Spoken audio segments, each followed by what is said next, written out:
Digital arrest एक ऐसा process है जिसमें साइबर क्रिमिनल एक टारगेट को या एक विक्टिम को एक लैपटॉप या कंप्यूटर के सामने या मोबाइल फोन के सामने बंदी बनाकर रखते हैं, इसीलिए उसको अरेस्ट कहा जाता है। वैसे तो इसको रीब्रांड करना चाहिए, अब इसको अरेस्ट नहीं किडनैप कहना चाहिए, बिकॉज साइबर क्रिमिनल्स उस अपने विक्टिम को कहीं हिलने नहीं देते स्क्रीन से। यही उनके लिए मुश्किल की वजह बन जाती है और साइकोलॉजिकली वो बहुत परेशान हो जाते हैं victims. So in the and उनको जो भी कहा जाता है वो फॉलो करते हैं और यहाँ तक कि उनसे जिस भी अमाउंट की डिमांड की जाती है, उनके अकाउंट में जितने भी पैसे होते हैं, वो इस कोशिश करते हैं विक्टिम्स की हमसे जो भी मर्जी ले लिया जाए लेकिन हमें इस मुसीबत से छुटकारा मिल जाए। क्या कारण है कि लोग इस तरह से पैसे गंवा देते हैं और ये नहीं समझ पाते कि वो डिजिटली अरेस्ट हो गए? सो साइबर क्रिमिनल्स के पास जो सबसे पावरफुल हथियार होता है वो होता है फियर और अर्जेंसी। तो सबसे पहले वो फियर लोगों के दिमाग में प्लांट करते हैं कि आप एक टेररिज्म के एक्ट में पकड़े गए हो, या फिर आपके बैंक अकाउंट से कुछ इस तरह की ट्रांजैक्शंस हुई हैं जो टेररिस्ट ऑर्गेनाइजेशन से लिंक्ड है, या फिर आपने कोई ऐसा पार्सल कहीं भेजा है जिसमें ड्रग्स निकले हैं। तो इस तरह की फियर मॉन्गरिंग करते हैं और उसके बाद वो हर चीज को अर्जेंसी से लिंक कर देते हैं ताकि उस इंसान को, विक्टिम को सोचने समझने का टाइम ना मिले बिल्कुल भी। एक एक सेकंड में उसको इतना हैरेस किया जाता है ये बोल के कि आपके पास कोई राइट्स नहीं है, आप कानून के दायरे में हो, आप अरेस्टेड हो और आपको उम्र कैद की सजा होगी, इसके बहुत हैवी फाइनेंशियल फाइन्स हैं, ऐसे बोल के उन्हें बुरी तरह से टॉर्चर किया जाता है। क्या बचाव के साधन हो सकते हैं और सरकार इसमें क्या कर सकती है? किस तरह से सरकार लोगों को बचा सकती है? आप किसी भी साइबर एक्सपर्ट से पूछिएगा, पूरी दुनिया में हर कोई इस बात को मानता है कि कोई टेक्निकल नॉलेज, महंगे से महंगे सॉफ्टवेयर्स भी लोगों को साइबर क्राइम से बचाने में उतने कामयाब नहीं है जितनी की अवेयरनेस है। साइबर क्राइम्स का सिर्फ एक ही तोड़ है और वो है साइबर अवेयरनेस। लोगों को इसके बारे में इंफॉर्मेशन देना, जानकारी देना, शिक्षा देना और लगातार उससे रिफ्रेश करते रहना, क्योंकि साइबर क्रिमिनल्स बहुत तेजी से क्राइम्स को इन्वेंट कर रहे हैं।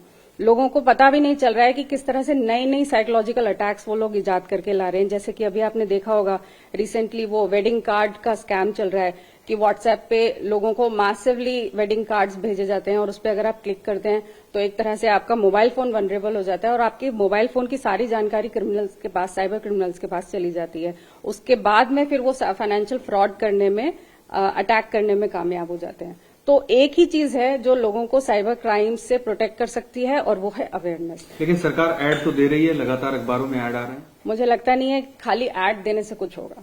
मतलब इस बारे में मैंने कहा अभी आपसे कि लोगों को इंटरैक्टिव मॉड्यूल्स जो हैं वो ज्यादा से ज्यादा लोगों को जानकारी देने के लिए या तो सोशल मीडिया पे वीडियोस हों जो लगातार सर्कुलेट हों। सिर्फ ऐड देने से लोगों तक वो बात नहीं, उसकी सीरियसनेस रजिस्टर नहीं होती है उनको ऐड देकर कि किस तरह से ये साइकोलॉजिकली डैमेजिंग है और किस तरह से ये मुसीबत बन जाती है।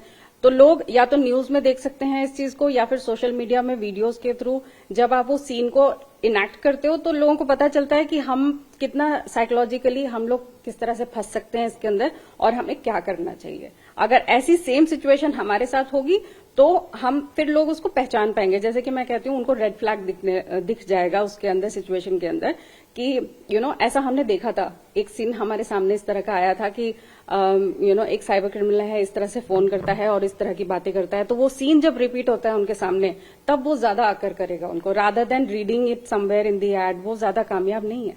यानी कि सरकार को सोशल मीडिया पर इसके लिए बाकायदा अभियान चलाना चाहिए और जो साइबर एक्सपर्ट्स हैं उनकी मदद लेनी चाहिए। हाँ, न सिर्फ अभियान सोशल मीडिया पे, स्कूल्स के थ्रू अवेयरनेस कैंपेन्स चलाने चाहिए। स्कूल्स, कॉलेजेस, ये सब हमारे समाज के बहुत बड़े स्टेक होल्डर्स हैं। इसके थ्रू आप बहुत रैपिडली इन्फॉर्मेशन स्प्रेड कर सकते हो। Social media of course free of cost है, लेकिन अगर आप एड्स भी रन करते हो तो नॉमिनली बहुत कम कॉस्ट करती हैं। तो आई थिंक इसका पूरा फायदा उठाना चाहिए। सोशल मीडिया ही नहीं, यूट्यूब और भी बहुत सारी चीजें हैं जिसके थ्रू हमको अवेयरनेस कैंपेन रन करना चाहिए अब। और आपको लग सकता है कि हम सेम बात रिपीट कर रहे हैं, लोगों को इतनी सी बात नहीं समझ में आ रही है, बट नहीं आती है। जब एक ही सिनेरियो अलग अलग तरीके से लोगों के सामने आता है तो उनको समझ में आता है कि ओके ये बात वही है लेकिन अलग तरीके से कही जा रही है। तो हमें लगातार उस कंटेंट को भी रिफ्रेश करते रहना है, लगातार उन सिनेरियोज को भी रिपीट करते रहना है। वो मेमोरी रिफ्रेश होती रहनी चाहिए लोगों की। इतना बड़ा देश है, हजारों गांव हैं और सभी जगह लोगों के हाथ में स्मार्टफोन है।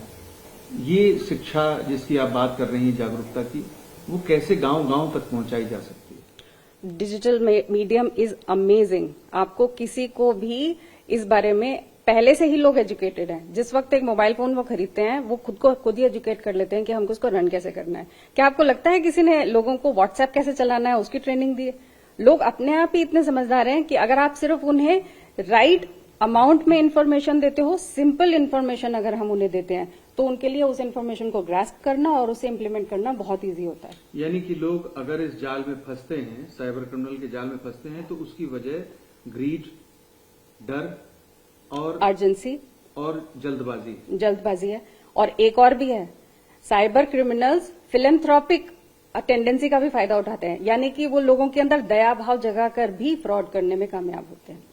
तो ये भी एक और तरीका होता है साइबर क्रिमिनल्स के पास में कि वो जैसे कि आपने सुना होगा कि फोन आते हैं कि आप इस फलाना ऑर्गेनाइजेशन से बोल रहे हैं और आपको कुछ डोनेशन अगर देनी है तो उस बच्चे का ऑपरेशन होने वाला है और उस तरह की चीजें।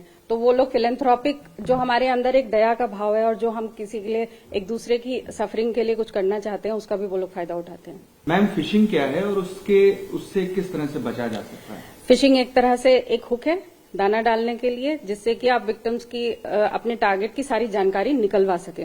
तो ये एसएमएस के थ्रू भी होता है, ईमेल्स के थ्रू भी होता है, वॉइस फिशिंग भी होती है। उसको वॉइस फिशिंग को आप इस तरह से ले सकते हैं कि किसी के पास कोई फोन कॉल आया, उन्होंने कहा मैं फला बैंक से बोल रहा हूं, आपका ये एड्रेस है, क्या आप अपना फोन नंबर कंफर्म कर सकते हैं? तो यानी कि उसके पास आपकी सारी जानकारी है लेकिन 1 या 2 कॉलम्स मिसिंग है। इसके लिए लोग एसएमएस का, ईमेल का और वॉइस का, कॉल्स का इस्तेमाल करते हैं। इसी को फिशिंग कहते हैं। तो इसमें क्या कोई लिंक भेजते हैं जिसके जरिए आप उनके ग्रैप में आ जाएं?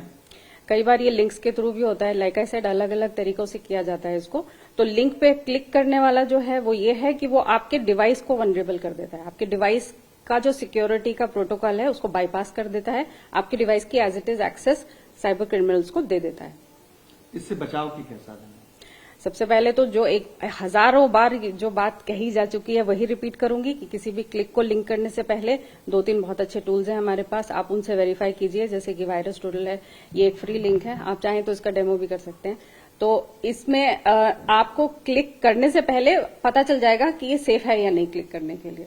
तो इसका एक और एस्पेक्ट भी है स्पूफिंग। इसमें क्या होता है, cyber criminals as it is website create कर देते हैं। जैसे कि अगर एचडीएफसी की वेबसाइट है, सीबीएसई की वेबसाइट है, जहां कहीं भी बहुत हैवी ट्रांजैक्शंस होती हैं, तो क्रिमिनल्स उसका एक रिप्लिका बना देते हैं और लोग गलती से ना जानकारी होने की वजह से उस रिप्लिका पे चले जाते हैं और वहां अपनी डिटेल्स डाल देते हैं और इसी तरह से उनको फाइनेंशियल फ्रॉड हो जाते हैं उनके साथ में। सरकार क्या इसको पूरी तरह से रोक नहीं सकती? इसका सिर्फ एक ही तरीका है रोकने का, मैसिव अवेयरनेस। बार बार सेम बात रिपीट करना, हर बार एक ही बात को कहना। जैसे कि सालों से हम कहते आ रहे हैं, रोड क्रॉस करने से पहले लेफ्ट देखिए, राइट देखिए, और फिर भी एक्सीडेंट्स होते हैं। तो एक ही बात को हो सकता है हमें हजारों बार कहनी पड़े, बट यही एक तरीका है कि हम अवेयरनेस स्प्रेड करें ज्यादा से ज्यादा। मैम, स्पूफिंग क्या है और इसके अलावा व्हाट्सएप गोल्ड और बहुत सारे फेक एप्स, ये सब भी आ रहे हैं बाजार में। इवन की जो वेडिंग कार्ड आता है उसमें भी एक पीके फाइल आती है और उससे आप लुट सकते हैं। इसके बारे में स्पूफिंग मतलब रेप्लिका क्रिएट करना। यानी कि अगर आपको कोई ईमेल आता है, जैसे कि आपको दिखेगा कि वो इनकम टैक्स विभाग से है, लेकिन उसमें कुछ ईमेल में आप देखिएगा स्पेलिंग का फर्क होता है, तो ध्यान से हमको देखना होता है। अगर आपने किसी बैंक की वेबसाइट पे क्लिक किया जो कि आपने गूगल से देखा, लेकिन आप अगर उसका यूआरएल देखेंगे तो आपको दिखेगा कि जो देखने में वेबसाइट जो लग रही है उसका यूआरएल तो सेम नहीं है, लेकिन वहां लोग फंस जाते हैं। जब उनको लगता है कि हाँ ठीक है, ये हमें ईमेल आया है और ये बिल्कुल उस हमारे बैंक के जैसा दिख रहा है, उस पर वो क्लिक कर देते हैं, तो वहां वो शिकार हो जाते हैं फ्रॉड्स का। स्पूफिंग मतलब रिप्लिकेट करना किसी ओरिजिनल चीज को। इसके बचाव के क्या साधन है? आपको बहुत ध्यान से यूआरएल को चेक करना चाहिए। अगर आपके पास एचडीएफसी से या फिर आपके पास किसी भी बैंक से कोई ईमेल आ रहा है तो ध्यान से देखिए, उस ईमेल के लिंक के अंदर hdfc.com ही होना चाहिए।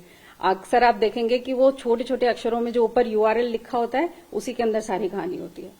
अच्छा। जी, तो देखने पे ना जाएं, जो देखने में सच लग रहा है ना उसके पीछे आप चेक करेंगे। अगर ईमेल बहुत ही बारीक मतलब फॉन्ट में लिखा होता है, लेकिन वहीं आपको चेक करना है, उसी के अंदर है सारा खेल।